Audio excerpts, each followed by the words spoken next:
आप सभी का आप अभी तक में और मैं हूं आप सभी के साथ मानसी झा। आज हम बात करेंगे उत्तर प्रदेश के ज़िला गाज़ियाबाद के बारे में। जी हाँ, वही ज़िला गाज़ियाबाद जिसका नाम बरसों से चला आ रहा है कि ये ज़िला का नाम गाज़ियाबाद है। और 9 जनवरी 2024 को नगर निगम में बैठक हुई थी जिसका नाम बदलने का प्रस्ताव दिया गया है। अब अगर सरकार से मंजूरी मिल जाती है नाम बदलने का तो फिर शायद गाज़ियाबाद का नाम बदल सकता है। तो आप लोगों से बात करते हैं कि अगर गाज़ियाबाद का नाम बदलता है तो लोगों को क्या क्या समस्या का सामना करना पड़ेगा।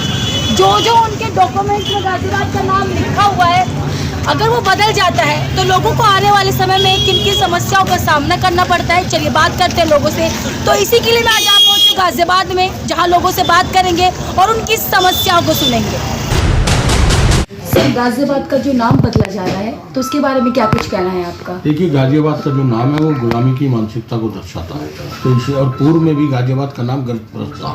तो इसलिए गाज़ियाबाद की जनता चाहती है कि उस गुलामी की मानसिकता से आने वाली पीढ़ी को दूर करने के लिए इस नाम को बदलना आवश्यक है। सर, 22 तारीख को जो रामलला प्राण प्रतिष्ठा का कार्यक्रम है उसके निमंत्रण सारी पार्टियों को दिया गया है। उसमें से कांग्रेस पार्टी को भी दिया गया है, जिसमें से सोनिया गांधी अदर नेता है जो जाने से इनकार कर रही है। तो सर, क्या वजह है जो जाने के लिए वो मना कर रही है? देखिए, ये तो उनका व्यक्तिगत निर्णय हो सकता है कि जाएं या ना जाएं, लेकिन रामलला जो है वो किसी एक व्यक्ति के नहीं, वो पूरे देश के, पूरे हिंदू समाज के हैं। तो मैं तो यही कहूँगा कि विपक्ष को इसमें राजनीति नहीं करनी चाहिए और उन्हें इस आयोजन का अपना आगे बढ़कर पूरा पार्ट प्ले करना चाहिए, जिससे रामलला आज इस देश के अंदर 500 साल बाद स्थापित होने जा रहे हैं अपने स्थान पर पुनः। तो मैं इसके लिए आदरणीय मोदी जी और उत्तर प्रदेश सरकार को बधाई देता हूँ। और हिंदू समाज के जिन लोगों ने इसमें अपना बलिदान दिया है, हिंदू समाज के जिन लोगों ने इसमें कार्य किया है, मैं उन सबको पुनः श्रद्धांजलि और बधाई के साथ अपनी निवेदन करता हूँ।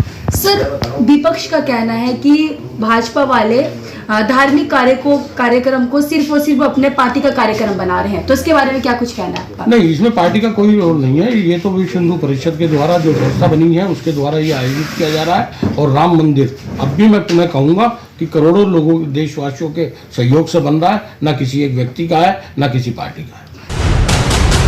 के बारे में बताएं तो 22 तारीख को जो रामलला प्राण प्रतिष्ठा का जो कार्यक्रम है उसका निमंत्रण सोनिया गांधी और भी नेताओं को दिया गया है, लेकिन सोनिया गांधी जी जाने से इनकार कर रही है। तो कुछ खास वजह? न कोई इनकार कर रहा है, न किसी को इनविटेशन की जरूरत है। भारतीय जनता पार्टी और विश्व हिंदू परिषद कोई भगवान राम की ठेकेदार है क्या? मैं अभी अपने घर से आया हूँ, भगवान राम की पूजा करके आया हूँ, रोज़ करता हूँ। रोज़ मेरे घर में देसी घी का दिया जलता है। तो कोई ठेकेदार बन जाए कि भाई हम इनविटेशन दे के बुला रहे हैं, ये दिक्कत है। भगवान राम सबके हैं। कांग्रेस की विचारधारा ही भगवान राम की विचारधारा है। हमारे तो बुनियादी तौर पर नेहरू गांधी विचार पे जिस बुनियाद पर कांग्रेस खड़ी है वो बुनियाद महात्मा गांधी रघुपति राजाई राम पतित पावन सीता ही राम, और अंतिम सांस तक उन्होंने हे राम हे राम हे राम। तो ये नकली भगवान श्री राम की आड़ में जो राजनीति करने वाले लोग हैं, सबके भगवान हैं। भगवान श्री राम कन कन में है, वो आपके भी दिल में, मेरे भी दिल में। अब ये धर्म का मामला है, स्वेच्छा का है कि कोई किस तारीख को जाएगा। मानसरोवर कैलाश पर्वत गए राहुल गांधी जी, भारतीय जनता पार्टी से चिट्ठी लेके जाएंगे क्या? आजकल भारतीय जनता पार्टी का नोटिस बोर्ड लग गया क्या भगवान के दरवाजे पर जगह जगह कि भारतीय जनता पार्टी कहेगी तो ताला खोलेगा, भारतीय जनता पार्टी कहेगी तो दर्शन होंगे, आरएसएस कहेगी तो दर्शन होंगे, और विश्व हिंदू परिषद कहेगी तो दर्शन होंगे। बहुत अच्छी बात है। ये कोर्ट के निर्णय आदेश पर ये हो रहा है। और कांग्रेस ने बहुत पहले कह दिया था, नेहरू जी से लेकर, राजीव जी से लेकर, इंदिरा जी से लेकर, सोनिया जी से लेकर, जब भी कोई बात आएगी कांग्रेस का स्पष्ट मत रहा, हम सुप्रीम कोर्ट जो भी फैसला देगा हम उसे सर्वसम्मति से मानेंगे। तो भगवान राम की कौन इसका वो कर रहा है? ये सब आप लोगों की एक मीडिया की, ठीक है, वो उन्होंने अपने स्तर से आमंत्रण दे दिया। भाई उन्हें वो कोई आमंत्रण देने की किसी को आवश्यकता थोड़ी है। भगवान के घर में आमंत्रण दिया जाता है क्या? भगवान जिसको चाहेंगे बुलाएंगे।